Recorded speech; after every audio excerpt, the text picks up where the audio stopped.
Hey guys, it's Evan. It's mid-September 2024, and today's video is about converting your boa or your other snake from feeding on live prey items to feeding on frozen prey items. So that's what I'm going to be talking about today. I'm going to give you, I'm going to talk about the reasons why I'm a big proponent of frozen thawed. I'm going to talk about the first thing you should try when you're switching your snakes from live to frozen thawed, and then if that doesn't work, I'm going to talk about 3 little tricks and hacks that might help you out. So that's where we're going today. But the first thing I'd like to mention is this weekend I released an exciting celebratory video. I made it to 750 subscribers. That was a goal I set, and you guys helped me make it out. So thank you, thank you, thank you. On that video, you can go find it on my channel page. I made an announcement that this page is now officially called Evan K Exotics. It used to be just my personal page, which I was referring to as a gentleman's operation because there's a bunch of different little homesteady lifestyle farm things, but now it's pretty much reptile focused. So that's the one exciting thing. The other exciting thing that I'll let you guys know in that video is that I've added my email and my Facebook to this channel description. So if you're wondering how to get in contact with me, that's the way to do it. And the third thing is I released a document that I've been kind of teasing in a lot of my boa breeding tips videos, but it's a document on how to breed true red-tailed boas. I released it and I put a link to that in that video so you guys can see that too. So I just mentioned that, say please check that out. Thank you if you've already subscribed. Thank you if you've been with me for a long time. If whether you're new or you've been here forever, I'd like to ask you to do 3 things today. I'd like you to like this video, I'd like you to comment, and if you haven't done so already, I'd like to subscribe to my page because I'm going to put some new energy into it, and that's kind of feeding back that energy to me and helping me keep going. So, onto the subject today, feeding frozen thawed. I released a video a while back making the assertion that I exclusively feed frozen thawed in this collection. And in fact, I was thinking about, I don't think I've fed anything in any of my animals here. I don't think I've fed any of them ever a live feeder item. I just don't think I have. That's not to say that I haven't fed live feeder items to certain snakes and that I haven't had animals, bred animals that I used live feeders to get them started. But this collection, I have never fed a live feeder to it. And I guess what I would say is that my opinion on animals that are giving you difficulty feeding on frozen thawed and are only live feeders, I view that more as them being soft feeders in general than them being discriminating for live prey only. I think that there's a lot of things you can be doing to move your animals towards being a more enthusiastic feeder, and those will serve you whether you have an animal that just doesn't want to eat in general, whether you're trying to switch an animal that doesn't want to eat rats from mice to rats, whether the animal will only eat the live prey. I think that's all generally a suite of symptoms that can be described as soft feeding. So this video is also probably pretty good for people that have a little bit of struggles with that as well. But the last point I'd make is that when I'm a big proponent of feeding frozen thawed, it's not a moral reason. I believe that feeding frozen thawed is safer for your animal because I think a large rat is straight up like, has the potential of a weasel in terms of damage.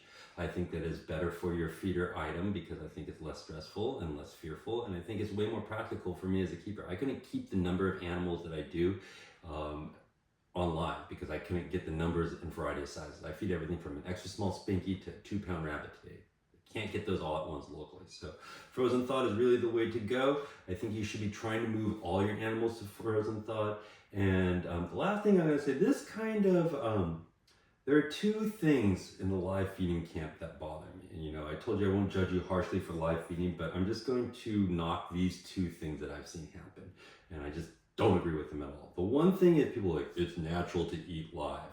And I think that's a total jabroni attitude. It's basically like a meathead attitude because basically you're making this point that, oh, it's natural to eat live, but you're ignoring that it's unnatural to keep them in a box, it's unnatural to keep them in North America, it's unnatural to keep them on paper substrate, it's unnatural for them to feed on domestic mice and rats. So why is it that the only thing you're choosing that is natural when you're feeding your thing that's living in a tote, why is the only thing you're choosing to be natural about live feeders? I think your motivations are disingenuous, and I think that they're probably a little lurid. I think that's the main reason those people that it's natural crowd are feeding live is because they have a lurid motivation for feeding live. The other thing is when people say my snake won't eat frozen thawed or none of my snakes will eat frozen thawed, and I don't judge these people as harshly as it's natural crowd, but whenever I hear people say that, I say I think they can because all of mine do and it's not that hard. So if you're one of these people that just won't accept that your animal probably will eat frozen thawed,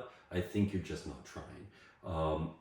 The last thing I'll talk about before I get into switching to frozen thawed is most people should be purchasing animals that are already feeding readily on frozen thawed mice and rats or readily available rodents. Unless we're talking about species that are known to be difficult feeders, we should be selling, as a breeder, I believe I should only be selling animals that are feeding readily on frozen thawed unless I disclose it and I'm breeding to people that know what they're getting into.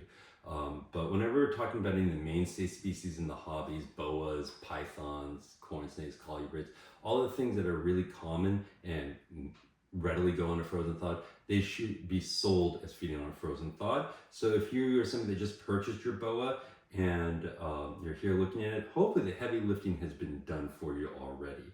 Meaning that they hopefully were already feeding on frozen thawed, and part of that is you being responsible when you buy your animal.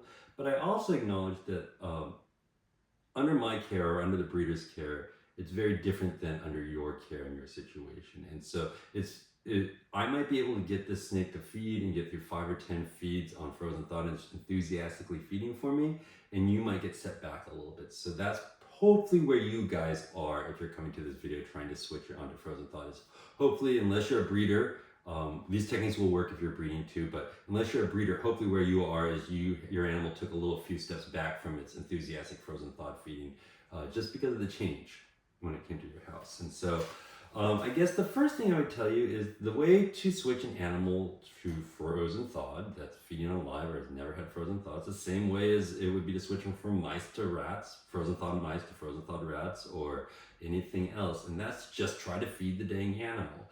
I see a lot of people like, I got my snake, it was feeding on live before and I want to feed their frozen thaws, what should I do? Try feeding it.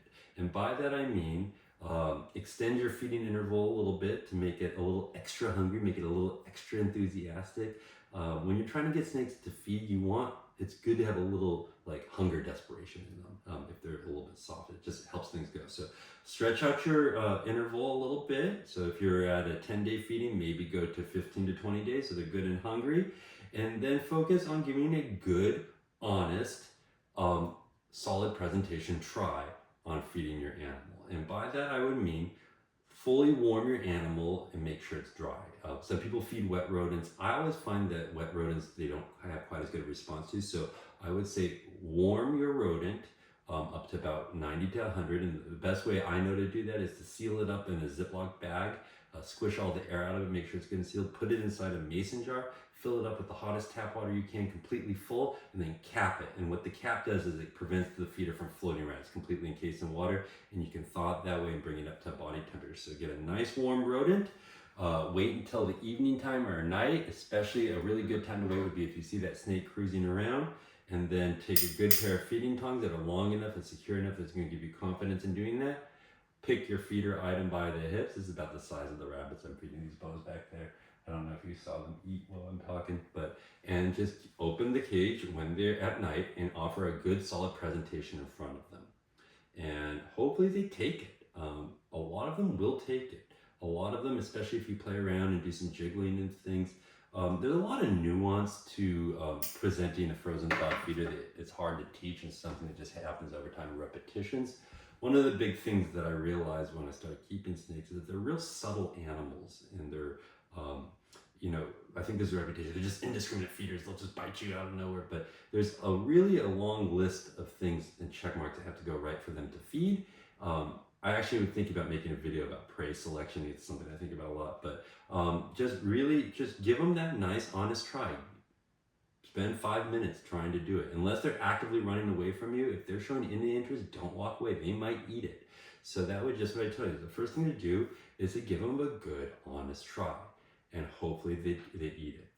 From there, you can actually try this on the same night you do your first honest try. This is the first trick I'll tell you. It's called the bag trick or the deli cup trick. And for smaller animals, you have to choose something bigger. But you want to choose something that is relatively snug for the size of the animal. So for a lot of like baby boas, that means a brown paper bag, or put air holes in it, or a deli cup or something like this. And what you do, if your good honest try fails, take your boa. Be careful when you're doing it because it might go ahead and feed on your hand, luck would have it. But put the frozen thawed and the live animal in here with air holes, seal it up, or put them in your brown bag, roll it down and staple it, and then leave the container with the animal and the dead frozen thawed feeder overnight on the cool end of the cage. And the reason to leave it on the cool end of the cage is to make sure they don't get too cold, and also the snakes can get out of these, so it's for security. But the reason the bag and the cup trick is the first go-to thing and why it oftentimes works is because a lot of times the reason why your snake isn't going to feed off tongs when you do that first honest try is because they're a little bit fearful or a little intimidated by your presence. So a snake that eats or is eating or has recently fed is very vulnerable because it's gut loaded. And so it will choose not to feed if it feels at all uncomfortable. Security is primary over feeding in terms of their survival. So they will always prioritize security, and if they don't feel safe, they won't feed. So by putting them in a deli cup and leaving them overnight, you're taking yourself out of the equation. So hopefully you're giving them time for them to calm down. And the other thing you're doing is you're confining them in a space where they have no choice but to stare at that feeder and confront that feeder all night long. Because if you just left the feeder in the cage, they could very well just move to the far side of the cage and ignore it. But you just have a much more likely chance of them actually feeding if you confine them and just force them to confront the feeder. So that's my number one trick, and that works most of the time. That's my favorite trick, and if I could give you one trick, that's the one I would tell you to use. The next trick goes in the opposite direction. So we're working on the idea that they're slightly intimidated and won't feed because security is primary over nutrition. Even now we're going into the opposite direction, and the second tip I'll do is to try tease feeding. And tease feeding is the idea that you're going to take tongs and you are going to, don't take this wrong, you're going to antagonize the animal in an attempt to elicit a strike, a defensive strike. And it's a real fine balance between eliciting that defensive strike and getting them so intimidated that they just run away from you or just refuse to feed. And it's a little bit species specific. These things tend to work a little more, I find, on pythons and colubrids and things like boas. Boas tend to be a bag trick feeder, but if you can sit there and kind of tease the animal, take that feeder on tongs and kind of just gently press it up against their jaws, maybe rub the sides of their necks, things like that. Maybe you can elicit any strike. Any strike, a defensive strike, is very close psychologically to a feeding strike. And what you'll see is sometimes they will strike and let go, defensive strike, strike and let go, defensive strike. Run that feeder down the side of their body, they turn around, wham, they eat it and they coil it, and bam, you've got it going. So tease feeding, there are some videos online. I posted a video about how I feed children's pythons. That's tease feeding. That shows some tease feeding.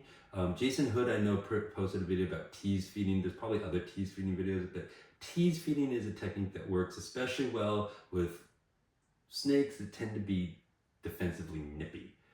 So that's another trick. And then the last group of tricks are the ones that I call stand on your head. And this is just kind of a silly way of saying that there is no magic wand to getting your snake to feeding on frozen thawed. But there are a bunch of little nuancey things you might be able to try that will hopefully help your animals convert over. And so some of those ideas might be brain the feeders. So there's this idea, especially with pinkies, if you take a needle and you poke right through the center of the skull, it releases cerebral spinal fluid, it increases scent, and they're more likely to feed. That's one way. I have a video online about a drum roll throat where I showed this. Another technique that might work would be to thaw with other types of feeders. So if you know that, so for example, poultry is really high value for a lot of snakes, and if I have a bunch of chicks and I'm defrosting them, I will defrost a mouse in with them, and hopefully some of that scent gets off of there. Similarly, you could take a chick and rub that feeder on them, a dead chick. I keep live chickens, and sometimes I'm like, sorry ladies, and I'll go and I'll rub a feeder on that, trying to get them started. But so go ahead and use scent, some sort of scent, a dip, like you can mush like broth, like chicken broth is a good trick, like low sodium, all natural chicken broth. Turkey baby food works sometimes. If you can get a feather, sometimes just sticking the feather in a rodent's mouth will get them to switch.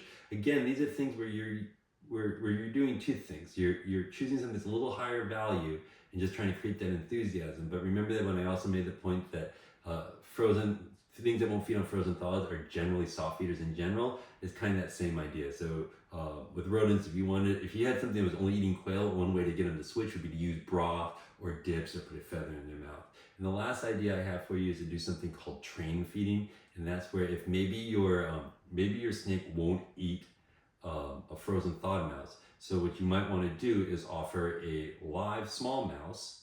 Boom! It feeds that. Now it's all ripped and fired to go. And as it's swallowing that, go ahead and offer it another one, or right after it's eating that, and see if you can use that enthusiasm from that initial feed to chain reaction into a feed on your frozen thawed. That's just another idea. Especially if you have purchased from somebody who has established on frozen thawed, which you should be doing, one of those tricks will work for you. If you have any specific questions or scenarios, you can put them in the comments. But I will tell you that it's really not as scary or hard as people think.